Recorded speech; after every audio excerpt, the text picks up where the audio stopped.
If that man don't come to you healed, tell him that y'all can't deal. You cannot deal with a man that still has childhood mommy and daddy issues. You do not want to do that. You cannot deal with a man that hasn't healed his masculinity, so now he is searching for the empty pieces of it in between random women's legs Tuesday, Wednesday, and twice on Saturday. You can't deal with a man that's jealous and insecure that wants you to dim your light simply because he doesn't feel like much of a man when you do better than him in certain things. An insecure man will try to destroy the things he loves about you. Listen to that again. An insecure man will try to destroy the things he loves about you. Why? Because he knows that other men are attracted to the same qualities that he noticed in you.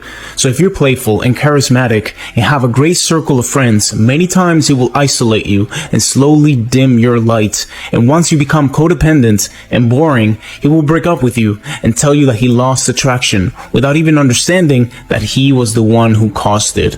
Hey fam, let's talk about dating unhealed men, dating broken men, dating men with trauma baggages. Have you ever dated a man that has been shattered, damaged, and broken? What was the experience like? Do you think it's advisable for anyone to date a man that is unhealed? I'm not saying that anyone that has trauma is not date worthy. That's not what I'm saying. I believe every adult on this planet has trauma. That's what I think. Feel free to disagree with me. But what I'm saying here is this: if someone has not healed, if someone is still dealing with trauma, should you date that person? Because the likelihood of that person bleeding on you is high. The chances of that person bleeding on you is very high. Or would you advise a woman to date a broken man and help the man heal? The woman might lose herself in the process of trying to help the man heal. That's also something you have to consider. If you've ever dated a broken man, what was the experience like? Is this something you would advise someone to do? Trauma and trust issues. One of the most significant ways that trauma can impact trust is that it alters a person's sense of safety. Trauma can make a person feel like the world is unpredictable and a dangerous place, which can lead them to believe that it's not safe to trust other people. Sometimes people with trauma end up developing PTSD, which leads to overgeneralization, where they believe that everybody and everything can't be trusted. Trauma can also impact trust by altering a person's understanding of what it means to be trustworthy. Meaning, like, if somebody was ever abused in their life, they might actually think it's normal to be abused. Trauma can also make a person hypervigilant and mistrustful, which makes them see potential threats even when there is none. Trauma can make somebody become defensive towards other people, which can in turn make them difficult for others to trust them. Person who's been traumatized wants nothing more than love, but because it's so unfamiliar to them, when they get it, they're suspicious of it, and they reject it, and they test it, and they punish the person who's trying to love them, unless they meet somebody who's bad for them. But somebody who's consistent, caring, and loving, what's wrong with you? Why are you loving me? This can't be real. Let me test you. Let me swear at you. Let me shout at you. Let me pretend to break up with you. Let me test you. Insecure men will try to destroy the things he loves about you. The way I could relate to that video, I have a quick story time about my ex.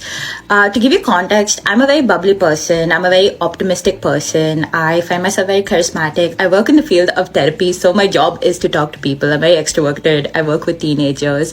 And in the beginning, my ex had like no problem about this. He was like, that's why I like you.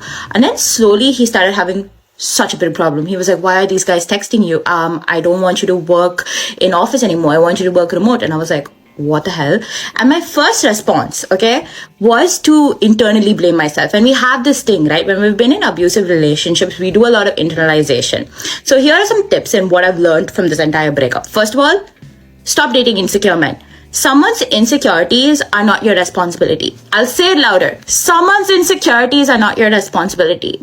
I think women, we have this like savior complex where we feel the need to save people and help them and fix them, and that we're going to find this like idealized version of them. Like once we fix them, they're going to be the guy that we always wanted. No, they're not. They're not going to be the guy we always wanted. We need to stop fixing men. We need to stop having this savior complex. If you are using your trauma to hurt others, then you are a hurt person. People will run with their traumas and cut people down with it, like as if it's a valid excuse. There is something bigger than your traumas, right and wrong. Now, you can run with your trauma and say that this dictated a lot of my behavior and made me non-confrontational and avoidant, and now all I do is run away from all of my problems, and I run away from the people, and I stab people because I don't want them to stab me. There's either a higher power that's demanding something out of you and that there is a right right and wrong or there isn't. And then you could run with your trauma, you could glorify it, you could pump it up, you could drain a lot of therapists, you could drain a lot of coaches and be right back on your old habit. Guess what, motherfucker? You're a human being. You can make a conscious decision to do the right thing. Let's say you are traumatized. Let's say you have an evil tendency. Let's say you are very dark. What if you took that person and told them to do the right thing every day? Then, one day, you will be the same person who does the right thing. That's a hard thing for us to come to terms with, which is you don't get to run with your trauma and mistreat people with it. How do I navigate a relationship with someone that suffers from past trauma? Talk about it. You have to talk about it, especially if it's affecting the relationship, but there is a right way to go about it. Okay, you can't interrogate someone or try to force them to open up. This is their demon, their darkness, their pain. And to open up and give someone that knowledge is like handing over the only thing they know can rip them apart. So you have to bring an incredible level of empathy, patience, and compassion. And not just in the conversation, but in the relationship as a whole. If you want to be the person that they can open up to, show them. Make them feel it, and then you say, I love you. Let's work together. How can I help?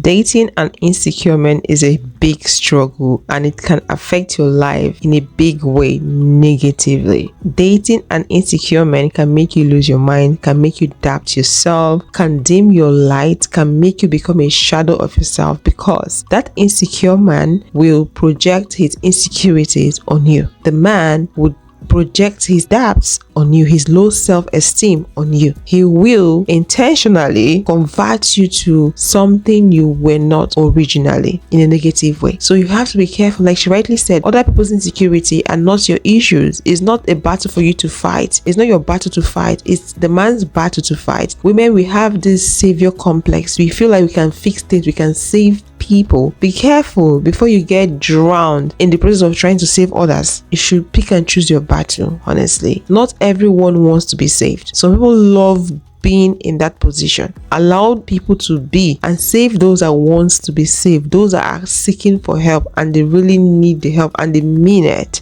Don't lose yourself while trying to save others. If you end a relationship and the person that you ended the relationship with comes back to you promising how much better they'll be, all of a sudden showering you with attention, gifts, all the things that you complained about they're now doing, don't be convinced. In fact, be convinced that this breakup was even more right for you based on that. Because if this person can do this, they should have been doing it all along. The girl wants to come back in your life after a breakup. There's one golden rule. There's one golden rule. If she hasn't been with somebody else, you can think about taking her back. I mean, sometimes the distance heals you and it actually makes you come closer. And, through that process of separation, you realize that you did things wrong and she did things wrong, and you can come together and say, hey, look, we got to work on each other. But if she was with another guy, I'm not telling you that you can't take her back. I'm not trying to insult you. I'm not trying to disrespect you, but you're ultimately going to be hurting yourself. And I'm telling you this with love, because you've got to understand that she was out there doing this, that, and the third with this individual. She was engaging with him in a vulgar manner. She was doing everything that she did with you with this person. It should make you pissed off. It should kill you inside. I have a question for you, and this one may cut you a little deep. This is interviewing you, part 1. And the question is, have you ever had a heartbreak that made you question if you could ever love again? Did you get past it, or are you still dealing with that pain to this day? Let me know. How do men run back to the other girl once y'all break up?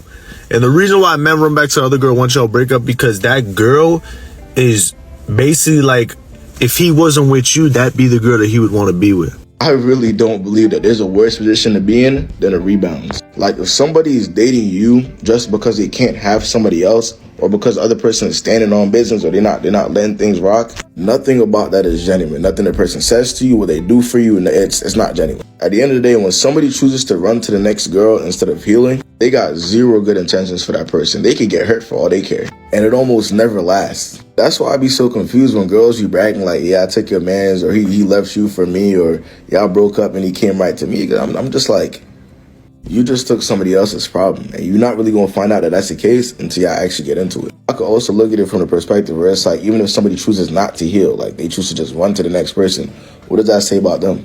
People will do anything but be alone. And you want the folks that really move like that to stay as far away from you as they possibly can. Y'all stay safe out here, man. Taking back your ex, forgiving your ex, becoming a rebound. The very first speaker spoke about someone treating you badly, not being nice in a relationship, then coming back to ask for forgiveness and changing their ways and doing what they were supposed to do before that they refused to do, and they're not doing it. Should you be happy with that person? Should you feel at peace? Should you feel like the person is back for good? No, don't. Like he rightly said, do not accept that person back, because the person is going to go back to who they used to be. It's just a matter of time. He's just putting up a show for you. I'm saying this from experience. The person will go back to who they used to be before. It's just a matter of time. The first person you experienced before the breakup is the real person. Like he rightly said, if they knew what was right, why didn't they do it? Why didn't he do it? Why did he have to wait for a breakup for him to do what he thinks is right? He knew all this while, but he didn't do it. The person is just putting up a show. It's just a matter of time. He's going to go back to who he used to be. We always talk about how to leave someone and how to let go. But what about how to hold on even when it's hard? Y'all not gonna like this, but it's not meant for you to leave everybody. It's not normal to walk away from everything, especially when some things took so much time. But even more so than time, when some things took so much love. That's why when some of y'all ask me, well, should I leave? Should I walk away? I don't give you an instant answer. I tell you to go pray. Some will give you signals that you're not the one. He always tells you you're not the one. The problem is you don't want to listen to it because you don't want to believe your mind. You want to believe your heart because you want it to work so desperately. When the red flags come up, you ignore them. You call him, you can't find him. Do you know when you calling your man and you can't find him, you know why you can't find him? Because he don't want to be found. I don't get it. Like, please, somebody explain. How can you go from telling somebody that you love them to leaving them like it was nothing?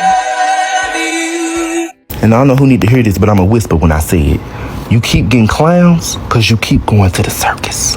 Stay your damn ass away from them party tricks. I love you. Thank you. One of the most dangerous prayers that I've ever prayed, and it is a prayer that I pray all the time, is if this relationship is not supposed to work out, end it immediately. Take my feelings away, rip her feelings away, make her cheat on me, do something to make this relationship end, because I don't want to be in a relationship that I'm not supposed to be in, because I don't want to miss out on the relationship that I'm supposed to be in, because I've accepted a relationship that I'm not satisfied with. And because of that, I've caused myself to miss the right person. If you've never taken any advice from TikTok, please take this one. Break up now. Break up today. Leave early. Hi guys, I'm Sandra. I'm a therapist and I always give this type of advice. So if you want more of this, follow this account. I see a lot of people every day. Their lives would have been better if they left early.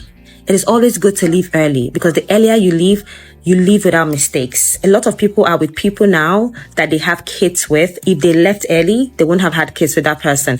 A lot of people have wasted their youth, their time, their beauty, their energy because they were there for longer than they should have been. A lot of people have wasted their money because they were there for longer than they should have been. So when you see the first sign that this person is not going to treat you good, leave.